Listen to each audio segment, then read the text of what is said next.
সর্বজনীন পেনশন প্রত্যয় কর্মসূচির বিরুদ্ধে সারা দেশে শিক্ষকদের কর্মবিরতি এবং শিক্ষার্থীদের কোটা বিরোধী আন্দোলনে সমর্থন দিয়েছে গণতন্ত্র মঞ্চ।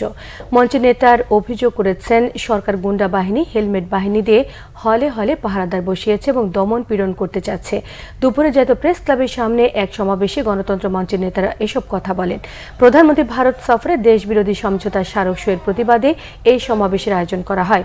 বক্তারা জানান, সরকার মরণ খেলায় নেমেছে, মানুষকে হত্যা, গুম, খুন করেও ক্ষমতা ছাড়তে চায় না।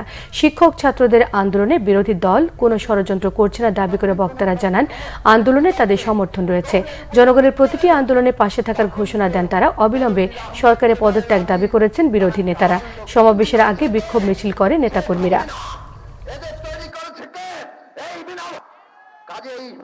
বাংলাদেশের সমস্ত রাষ্ট্র ক্ষমতায় যেটাতে রেল করিডোর দেওয়া হলো সেটা একটা বিরাট ঝুঁকির তৈরি করলো। কোন দিন এই ট্রেন সম্পর্কে অভিযোগ করবে, ট্রেনের মাল সম্পর্কে অভিযোগ করবে চীন, পাশাপাশি যারা বিদ্রোহী আছে 7টা দেশ রাজ্যের মধ্যে তারা বিদ্রোহ করবে।